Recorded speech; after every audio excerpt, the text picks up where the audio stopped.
Oi, pessoal, tudo bem? Vamos começar a nossa aula 11 da apostila 3.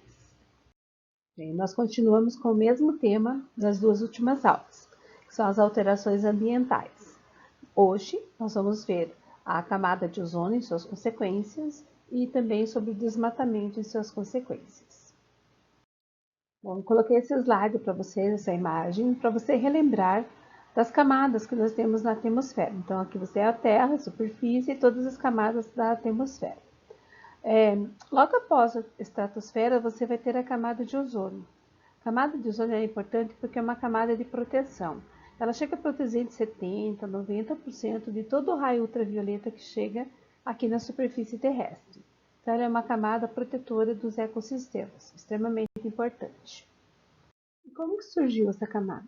Então, você deve lembrar que lá na formação, né, da Terra, nós vimos que quando surgiram os primeiros seres fotossintetizantes, começaram a liberar oxigênio, que dominou toda a parte aquática, depois subiu, né, saiu, foi para a parte atmosférica, e lá na atmosfera começou a ter algumas reações químicas. Então, muitas vezes o átomo de oxigênio, ele se quebra, desculpe, a molécula de oxigênio se quebra, liberando o átomo, que acaba se juntando com uma outra molécula, formando o O3, que é o ozônio.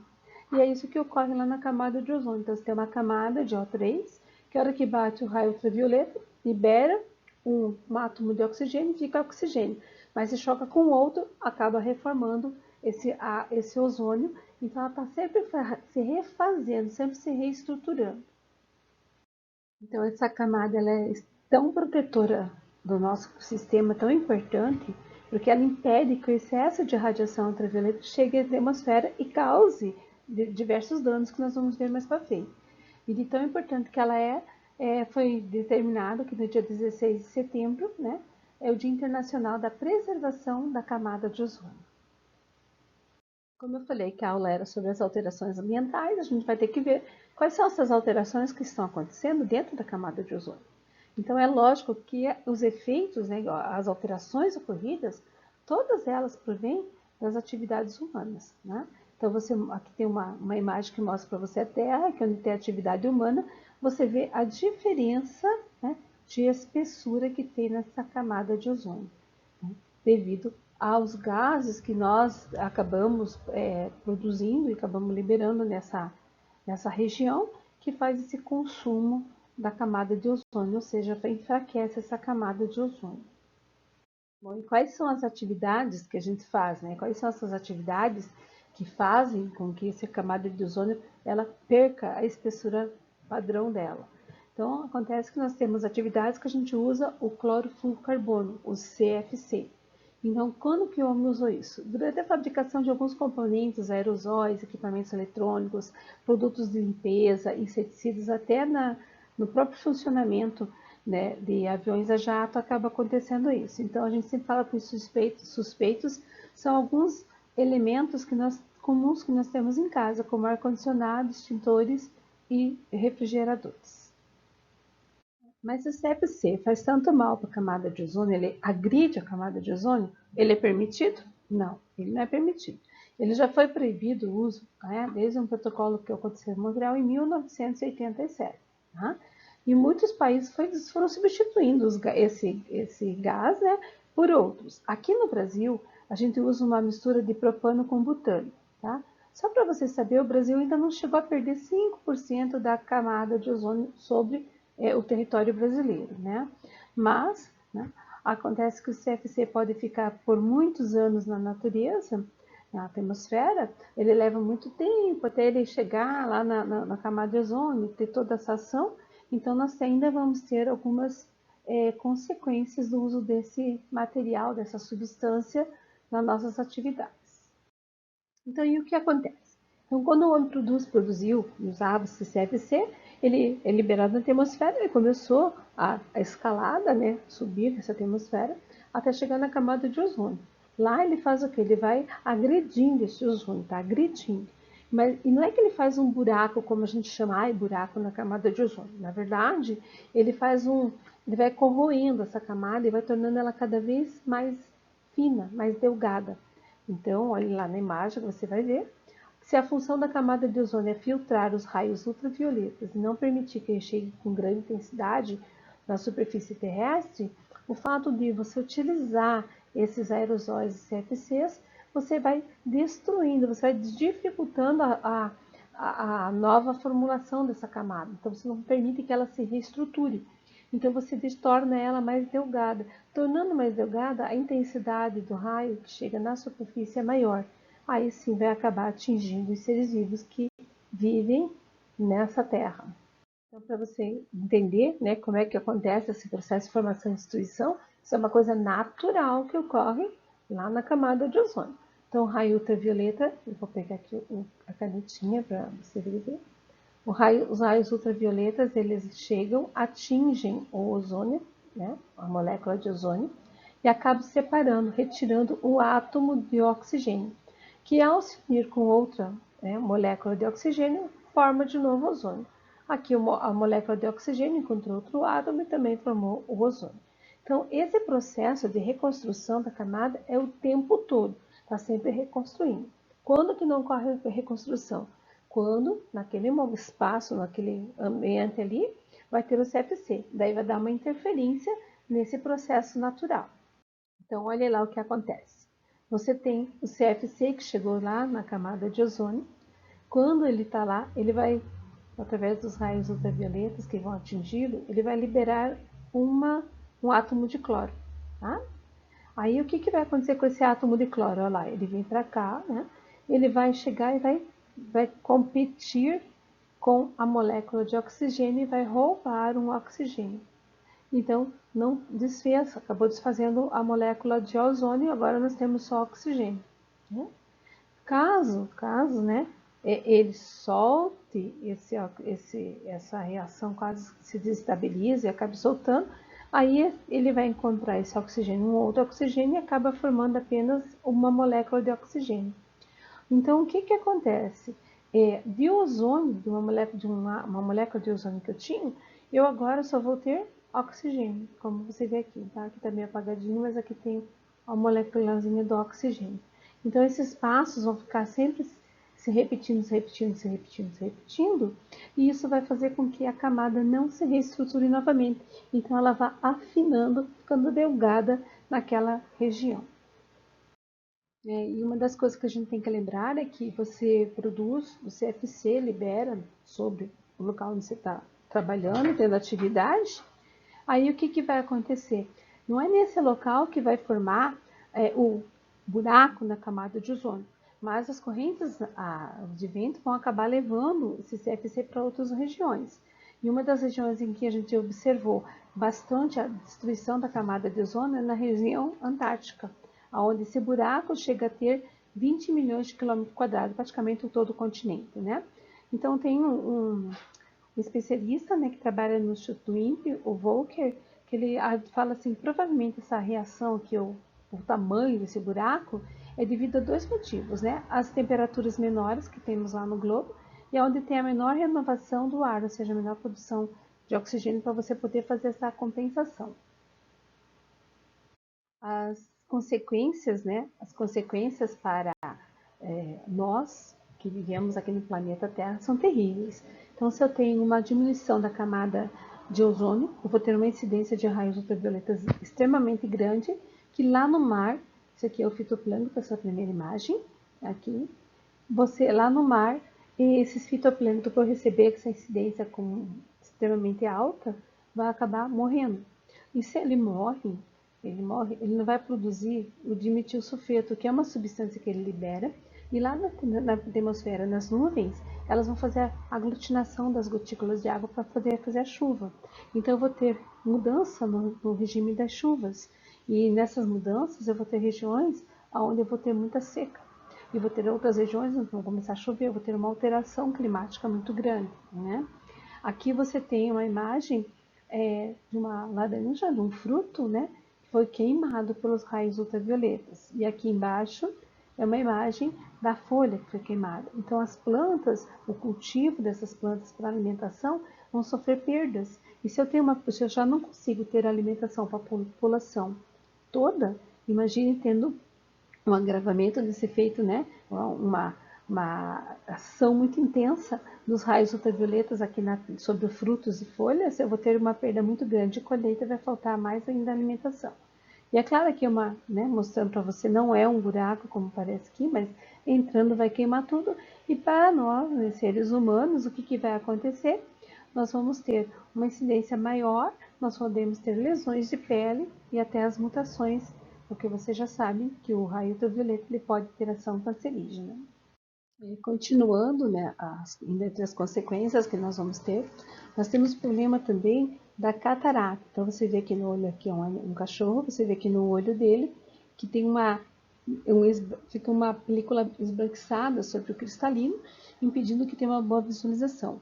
E isso acontece muito também nos insetos. E o próprio problema nosso é que esses insetos são polinizadores. Então, se eles têm catarata e não conseguem mais fazer a observação, ter a visualização, eles não vão encontrar as flores para buscar o seu néctar e com isso promover a polinização.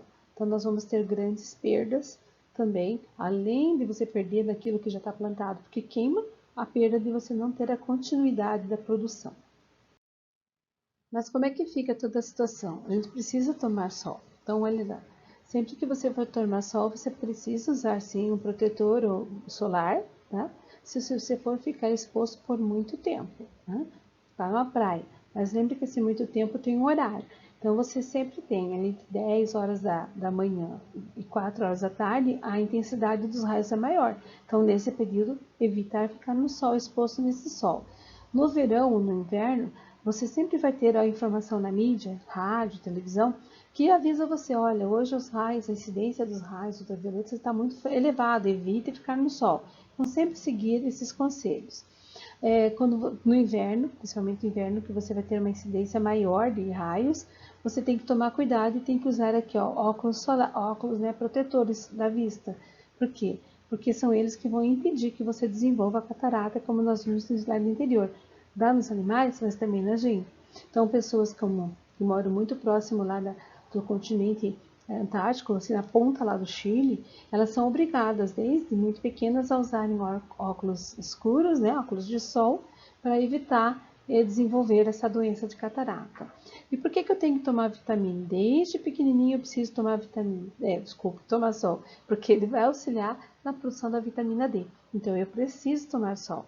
E quando eu for tomar sol para produzir minha vitamina D, eu não vou usar o protetor solar. Eu preciso ficar ali 10, 15, 20 minutinhos no sol, braços e pernas, tomando um sol. Ali um solzinho, pode ser das 11 horas, meio-dia, mas é pouco tempo. Para só produzir a vitamina necessária e depois você tem que sair desse sol. Porque o excesso desse sol, desses raios que você está recebendo, que pode provocar manchas, alterações e mutações em sua pele. Agora, cuidado, Porque se nós produzimos ozônios aqui na troposfera, ou seja, nessa camada que está bem em contato com a costa terrestre, nós vamos ter muitos problemas. Como é que a gente vai produzir isso?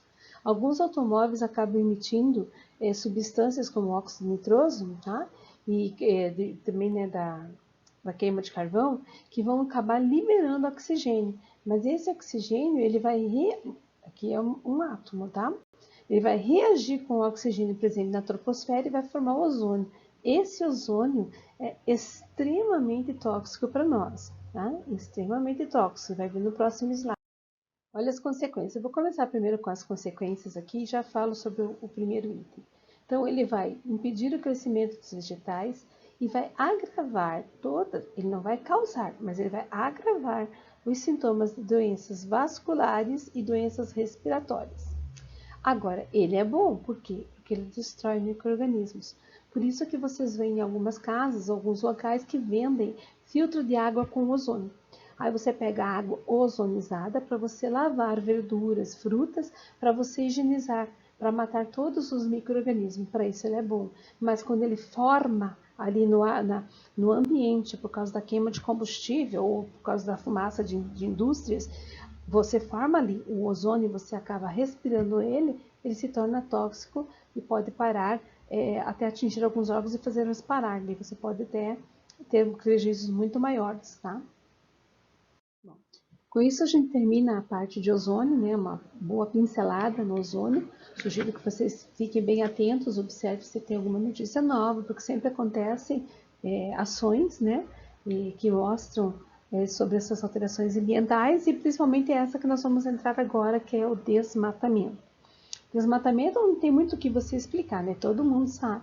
É você fazer a retirada descontrolada, né, de toda a mata de uma região, como você vê nas imagens aqui. Retirar de forma ilegal, né, a parte da mata, né, desmatá-la e deixá-la a céu aberto. Isso é terrível, porque o desmatamento gera consequências gravíssimas para o meio ambiente, que nós vamos vê-las. Então, como eu falei para vocês, o desmatamento ele tem diversas consequências, né? Entre elas aqui eu coloquei para você a desertificação, porque você retira as árvores, ela não tem mais reposição de matéria orgânica no solo, esse solo vai empobrecendo, empobrecendo até ficar só areia, ficou deserto. Assoreamento, porque se você retira essas matas, você acaba provocando erosão, a erosão leva essa terra para dentro de rios e acaba assoreando esses rios. A erosão, já falei. Acidificação do solo, por alterações químicas, porque você tirou toda a parte orgânica dele. A lixiviação, que será o transporte dos sais minerais que estão na superfície da terra para os níveis mais profundos do solo. E daí, lógico, vai levar à morte e extinção das espécies, ok? Lembra que faz tempo que eu falo para vocês assim que os problemas ambientais, os problemas sociais estão sempre andando juntos ali, né? Problemas econômicos. Por nós não termos políticas públicas eficientes, nós temos problemas ambientais gerados porque nós temos um problema social. Então, nós tivemos êxodo rural, vem para a cidade, não tem trabalho, a pessoa não consegue trabalho, não consegue vocação, né? Trabalho, de um lugar para viver, ela vai invadindo espaços um pouquinho mais distantes, não tão distantes do centro, né? Porque ela precisa tentar ganhar a vida de alguma forma, e ela acaba invadindo espaços que não deveria, como por exemplo os morros, né?